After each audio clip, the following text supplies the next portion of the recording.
hermanas, llegamos al final de esta larga serie de mensajes que tenían que ver con el carácter cristiano. Como yo les decía, esto también lo estamos trabajando en los estudios bíblicos en hogares, así que les invitamos a que participen, se unan, que abran uno en su hogar. Es importante que todos tengamos un grupo pequeño donde podamos crecer, acompañarnos, tener comunión. Así que les invitamos a que hagan eso.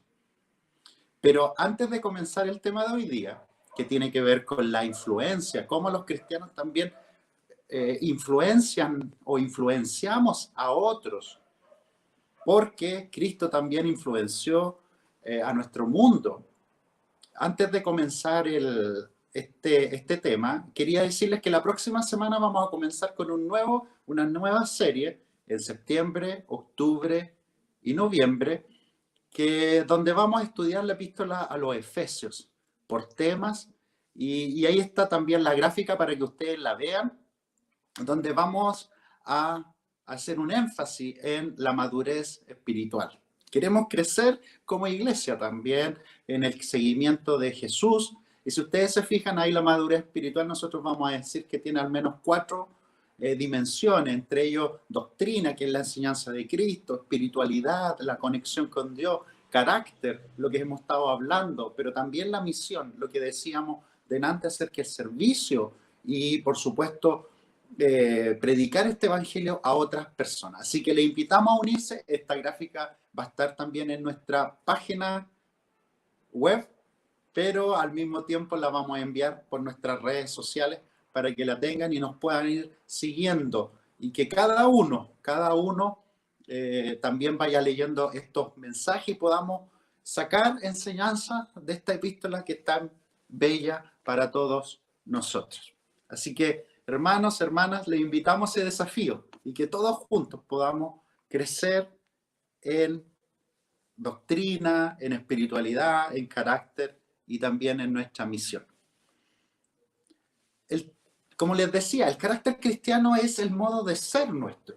Es mucho más que solamente una acción, es lo que somos. O sea, no tiene que ver tanto con el hacer, aunque eso es el fruto del carácter, sino con el ser. ¿Quiénes somos? Y la Biblia nos enseña que nosotros crecemos a la estatura de Cristo, a la imagen de Él. Pablo por ahí dice, no vivo yo, sino Cristo vive en mí. Hoy día, si ustedes se fijan, hay muchos influencers. En YouTube está lleno de influencers que tratan de influenciar en diferentes cosas, desde la comida, desde los viajes, desde los estilos de arquitectura, inclusive desde la ropa. Por ahí hay influencers que tienen que ver con los juegos, para los gamers, a los que les gusta eso. Hay influencers inclusive que tienen que ver con los perfumes. Yo no sabía, no sé si ustedes sabían, pero hasta de eso ustedes tienen. Personas que enseñan acerca de los perfumes, de los autos, etcétera, etcétera. De la comida sana, del deporte.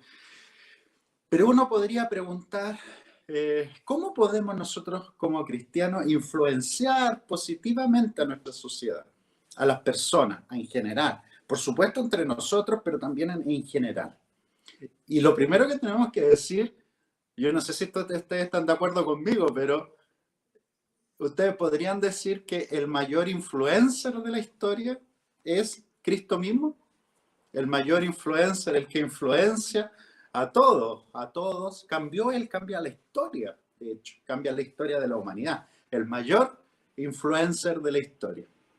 Y él, por supuesto, fíjense que interesante porque parte su influencia en un grupo pequeño precisamente de 12 apóstoles. Tenía uno que eran mucho más cercanos, Jacobo, Juan y Pedro eran más cercanos todavía en ese grupito. Y con ese grupito empezaron también a influenciar a muchas más personas y empezaron a hacer esta misión de transformación. Jesús asciende a los cielos, pero envía al Espíritu Santo para que estuviera con nosotros. Y el Espíritu Santo nos sigue influenciando a nosotros, transformándonos. Entonces, lo que quería decir esto, cuando nosotros hablamos de la influencia como carácter cristiano, Algunos podrán pensar, pero eso es una acción, no es algo que nosotros somos. Pero la verdad es que sí, es parte de nuestro carácter, de nuestro modo de ser. ¿Por qué? Porque la influencia no es algo optativo para nosotros. Así como Cristo influenció en su forma de ser, de su misión, algo que Él es, alcanzando a el mundo, a las personas, ¿no es cierto? Llamándola a la transformación, nosotros mismos, esa misma influencia es parte de nuestro ADN, si ustedes lo quieren llamar así. La influencia no es algo optativo para nosotros, sino es parte de nuestro ADN. Si nosotros somos seguidores y seguidoras de Cristo, o si somos discípulos y discípulas de Cristo, entonces influenciamos a los demás. Fíjense que en el texto que leímos hoy día, que Martín leyó ahí, fíjense que en ese texto se muestra a Pablo, la figura de Pablo. Volvamos a lo que significa Pablo desde el comienzo, desde su ministerio. Por supuesto, él era un perseguidor de la iglesia, fue transformado por el Señor, camino a Damasco, recibió el Espíritu Santo, fue bautizado, después él llevó este evangelio a todos lados, era medio porfiado, Pablo, porque tenía harta fuerza para llevar este evangelio a otros lados, lo llevó a Asia Menor, lo llevó a Europa, y en este momento está preso en Cesarea, cerca de Jerusalén, está preso ahí, y en este tiempo, cuando está preso, al final de su ministerio, después de haber plantado muchas iglesias, se encuentra con este gobernador que se llama Festo. Pero no solamente Festo quería oírlo, él se defendió varias veces, sino en este momento también el rey Agripa, de la línea de Herodes. Este era familiar de los descendientes del gran rey Herodes, que aparece, recuerden que el rey Herodes aparece en el ministerio de Jesucristo. Entonces, se encuentra con él porque el rey Agripa quería escucharlo. Con su esposa Berenice se juntan con él.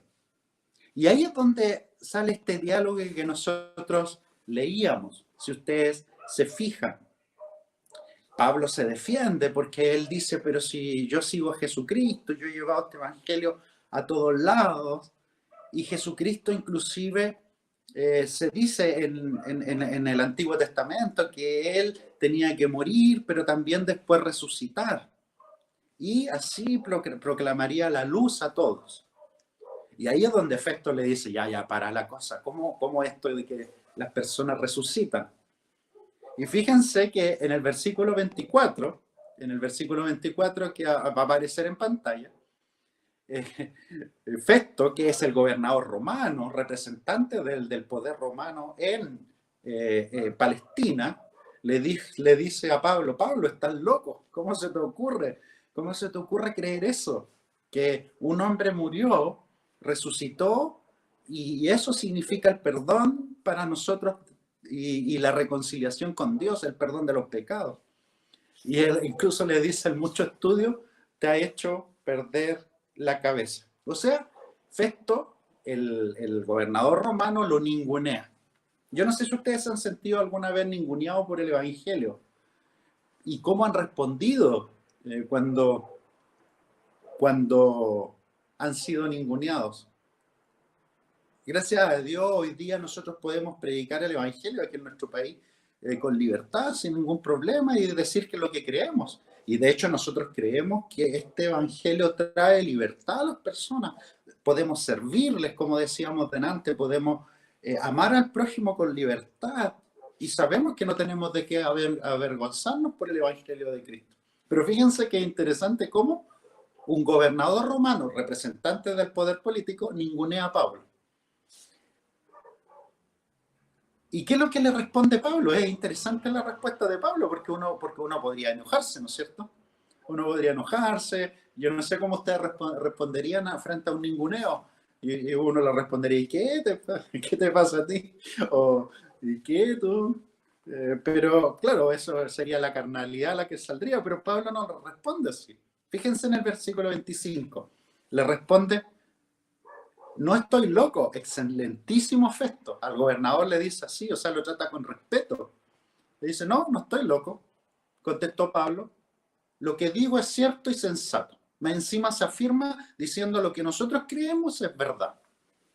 Y esto es súper importante porque nosotros de verdad que creemos que esta fe, este evangelio es verdad, es cierto. De hecho es sensato, es hasta lógico lo que hacemos nosotros. Si bien es cierto, para algunas personas les parece que esto no es lógico, para nosotros es lógico. ¿Cómo no va a ser lógico el querer formar una familia, una gran familia sana, que ayude a los demás, se preocupe por otros, que tenga una relación sana con el Señor, donde nos ayudamos? ¿Cómo no va a ser sensato el querer una comunidad así? El querer que las personas estén sanas, sin trancas del pasado, que sean liberadas de sus propios temas. ¿Cómo no va a ser sensato? A algunos eso les puede parecer una locura. ¿Cómo se te ocurre creer en un ser superior? Pero para nosotros es verdadero y es además sensato, es lógico.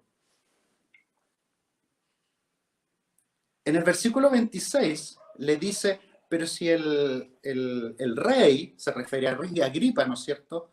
En este caso está familiarizado con estas cosas y por eso él habla con este atrevimiento.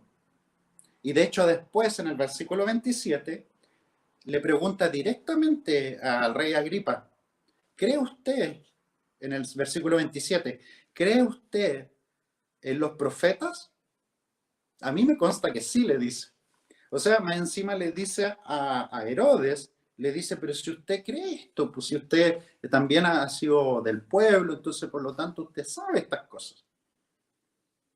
Y aquí viene la respuesta interesante del rey, porque frente a la verdad, el rey podría haber dicho, sí, yo creo, y obviamente esto es verdad lo que tú estás diciendo, entonces por lo tanto la conclusión lógica es, voy a seguir esto. Esa es la conclusión lógica, ¿no es cierto? Pero el rey dice todo lo contrario y dice, un poco más y me convences de hacerme cristiano, le dijo Agripa. O sea, no le compró a Pablo, no le compró lo que le estaba diciendo. ¿Cuántas veces nosotros podríamos encontrarnos frente al rechazo también?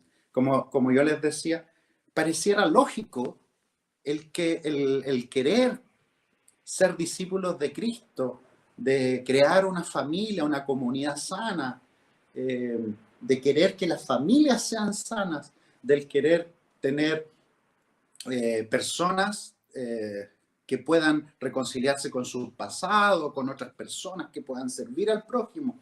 Eso puede ser lógico, pero de todas maneras aquí se muestra a alguien con mucho poder, como el rey Agripa, con mucho dinero también, con mucho poder, que simplemente no acepta esto. Por poco más si me convences, por poco más si me convences.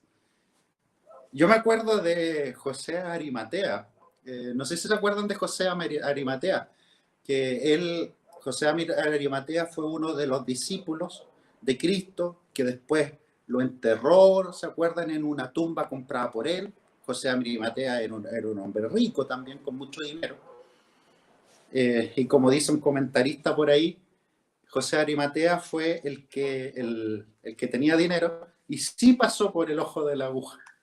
En el sentido de que, claro, un rico no puede pasar por el ojo de la aguja, pero un comentarista dijo que él sí había pasado.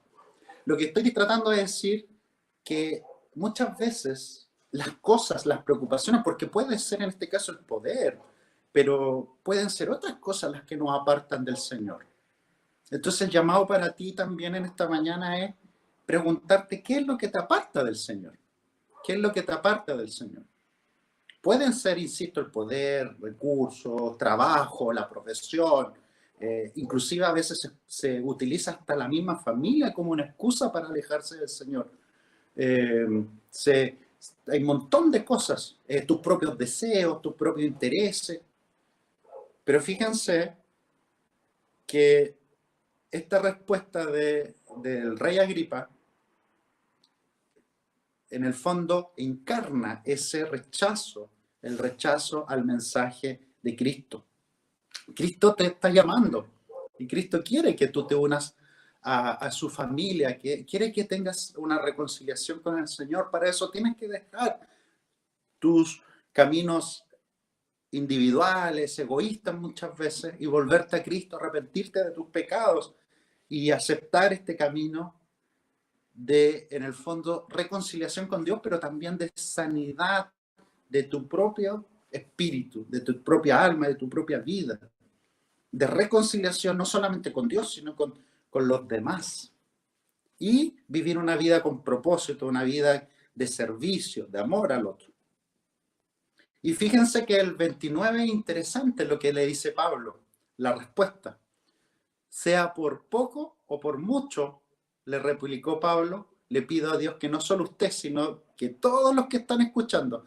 Yo aquí quiero que ustedes se pongan así. Ojalá todos los que escuchan hoy día este es el día domingo, todos los que estén escuchando lleguen a ser como, en este caso, como Pablo, pero como nosotros, ¿no es cierto?, que hemos seguido este evangelio.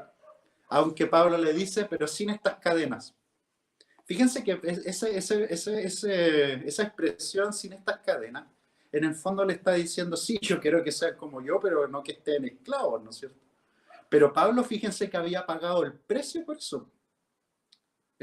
Pablo inclusive era, yo a Pablo lo admiro en su pasión, lo admiro en su valentía, porque él no dejaba de predicar el evangelio a las personas con poder. Imagínense aquí, en una corte con Festo, con Agripa, con su esposa, en una corte, y él seguía, a pesar de sus cadenas, predicando el evangelio. A mí esa pasión es la que a mí de hecho me motiva a mí, pero yo a veces digo, yo no tengo esa pasión. Me gustaría tenerla, voy a ser sincero con ustedes, me gustaría que todos pudiéramos ser inclusive más valientes, más apasionados como Pablo, por hacer esto, sin miedo, con valentía. Y fíjense qué es lo que pasa después, cuál es la figura que pasa después de eso, de que Pablo les dice, no, sigan, hagan esto, sean como yo. Y finalmente, ellos lo que hacen es se ponen de pie y se salen del lugar, no responden. Se levantó el rey y también el gobernador, Berenice, y todos los que estaban sentados con ellos y salieron. Ellos comentaban, oye, pero este hombre no ha hecho nada, podría ser liberado inclusive, pero apeló al emperador. ¿Se fijan eso? Inclusive Pablo no solamente aquí se encuentra con ellos, sino que quiere ir al centro de la civilización. Y fue, de hecho, es más, en su último viaje va a Roma. La tradición dice que él murió en Roma. Algunos dicen que es posible que haya estado ante el emperador porque él oía en algunos casos, él oía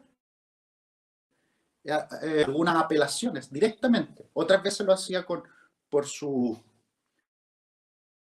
llamémoslo así, los jueces que tenía a cargo. Pero en este caso, quizá él estuvo finalmente frente al emperador. ¿Y cuál es el mensaje entonces? A propósito de la influencia. Fíjense lo que hace Pablo. Pablo trata de influenciar inclusive a los poderosos, en este caso el poder político. Estando en cadena, sigue tratando de influenciar a los demás. Nosotros, gracias a Dios, somos libres, no tenemos ese tema de estar apresados, ¿no es cierto? Podemos ser influencia, de hecho. Podemos ser influenciar a los demás con este mensaje, a través del servicio, a través del amor, tantas formas que podemos hacerlo. Pero inclusive en este caso el de Pablo es lo más extremo. Estando encadenado, sigue tratando de ser una influencia para los que lo escuchan, no importando el nivel económico, no importando el poder que tengan, aún así seguir haciendo esta misión. A eso es lo que yo me refería con que la influencia no es solo algo que hacemos, sino que es parte del ADN de nosotros. Si nosotros tenemos el carácter de Cristo en nosotros, vamos a hacer esta influencia en los demás, vamos a ser de bendición para los demás y vamos a llevar este evangelio a otros. Nos respondan que sí o nos respondan que no. Solo el Señor es el que transforma, hemos dicho. Pero también la misión es parte de lo que hacemos. Entonces, el llamado para ustedes esta mañana es al compromiso, es a estar preocupados por los demás, es a servir a Cristo hasta las últimas consecuencias, si lo podemos decir así. Crecer en madurez significa también crecer en influencia, en misión, en una espiritualidad profunda para el día de hoy. No para 50 años atrás o 100 años atrás, sino para el día de hoy. Una espiritualidad que nos conecte con el Señor, pero nos conecte unos con otros y entre todos podamos servir también al prójimo y llevar este evangelio a los demás. Este es un llamado para nosotros, finalmente, a que el carácter cristiano sea redondeado por la influencia. Como yo les decía, nosotros no elegimos ser influencers o no. Nosotros influenciamos, somos influencers porque somos seguidores de Cristo. Así que el Señor les bendiga, que sigamos este llamado y que unos y otros nos sigamos desafiando a crecer en carácter cristiano, en el carácter de Cristo, y que en la medida que nosotros reflejamos a Cristo, también las demás personas lo puedan ver y puedan también volverse al Señor. Así que tenemos una oración final y también pedirle al Señor que nos ayude a crecer y nos ayude a influenciar a otros. Señor, queremos presentar nuestras vidas delante de ti. Te pedimos que tú sigas transformándonos y moldeándonos como barro en manos del alfarero. Queremos pedirte, Señor, que si hay algo que no te agrada, tú lo cambies, Señor. Que nos ayudes a cambiarlo. Te pedimos, Señor, que si tú tienes que hacer toda esta obra de nuevo, tú la destruyas y la hagas de nuevo, Señor, desde cero. Te pedimos que tú moldees a tu iglesia, que nos ayudes a brillar con tu luz, no con la nuestra. Y en ese sentido, influenciar a la sociedad, pero influenciar no con nuestra luz, sino con la luz tuya, Señor. Ayúdanos a comprometernos contigo, los hermanos que a lo mejor están haciendo compromisos contigo, de compromiso profundo, de servicio a ti. Ayúdanos, Señor, a siempre preocuparnos por el prójimo, tener una relación estrecha contigo y que tu Espíritu Santo siempre nos llene. En el nombre de Jesucristo oramos. Amén. Amén. Ahora vamos al